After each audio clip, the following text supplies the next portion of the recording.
دکتۆر جان پرسیارەکەی من ئەوەیە لایەنی مادی تا چەندێک کاریگەری هەیە لەسەر هیوا و ئاوات. جوان من زۆر وەکو ئەڵێت وابیر ناکەمەوە کە زەربی سفریکەین، بەڵام بە تەجروبەی ژیان و بە تەجروبەی کەسە سەرکەوتووەکان مادە نەکەین بە کێشە و ناڕەحەتێکی گەورە.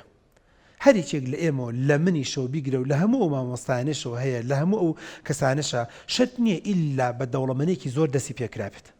با بە نەوعێکی تر بیڵم ئەشێ لە کوردستانە لە ملیاردێرەکانی کوردستانە چواریان پێنجیان لە ڕێی حزبێکەوە دەوڵەمەند بوو بێت یان لە ڕێی باوکو دایکێکی دەوڵەمەندەوە دەوڵەمەند بوو بێ. بەڵام بڕۆ دیراسەی بکە هەندێکیان هەیە لە سفرەوە دەستی پێکردو، نەک هەندێکیان بگرە ڕەنگە زۆرجار لە نیوە نزیک بێتەوە. با بە نەوعێکی تر بیڵم زۆربەی ئەو سیاسیانی کە لە کوردستانان ئەگەر ئێستا لە ڕێی باوکێکی سیاسی و کوڕەکەی بوو بێ بە سیاسی، بەڵام بڕۆ دیراسەی بکە زۆربیان یان باوکی یان باپیری لە سفری خۆیەوە دەستی پێکردو، لە زۆربەی لە سفرەوە دەست پێ بکە، لە مامجەلالەوە دەست پێ بکە، لە کاگنۆشیروانەوە دەست پێ بکە، لە بارزانیەوە دەست پێ بکە، لە زۆربەی کەسەکانەوە لە هەموو لایەنەکان.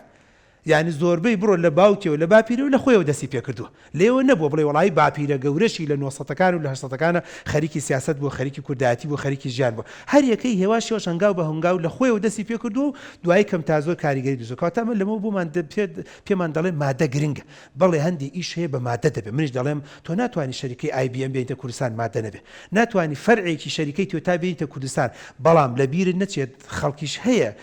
نوێنەری شەریکێکی گەورەی جیهانیە لە کوردستان، بەڵام لە ڕێی یەک دوو دەوڵەمەنەوە وتێتی پێتان چۆنە شەریکێکی ئاوا بێن، ینی وەکو خۆی سەرمایە گەورەکە دێنێ بەس بە عەقڵی خۆی، بە هۆپی خۆی، بە خولیای خۆی چەند کەسێکی تری لەم پرۆژە بزنسیا بەشداری پێکردو توانوتی شەریکێکی گەورە بێنێ. با بە نمونەیەکی تر بۆت بڵێ من لە بەنامەیەکی ترشا باسم کرد، جاری وایە 10 دکتۆری وەکو من کە خاوەن PhD و خاوەنی دکتۆرین و پرۆفسۆرین کرێچی مەعاڵتوبیەکین کە بینایەکی گرتووە لە سلێمانی، بیناکە خۆی هی دەوڵەمەندێکە بەسەم عاقڵە و لێزانە وەکو سەرپەرشتیاری ئیشەکەی بۆی هەڵەسێ و بگرە پارێکی باشی چێتە گیرفانی ئەمە و دەوڵەمەندەکەی توانیوە بەکاربێنێ. کەواتە هۆپ و هیوا و ئاواتەکە بە تەنها بە نەبوونی پارەکە بێ ئومێد نەبین، نەڵێن برادێک بڵێ کاکە تۆ سەی لەم برادرە لە ڕێبات لە منە لە تێری قساکە من پارەم نەبێ هۆپی چی و فلانی چی. جاری وا هەیە هەر بۆ خۆی بوونی هەندێک هیوا و ئاوات هۆکارە بۆ ڕاوەدینار و سەرچاوی دارایی پارە پەیداکردن.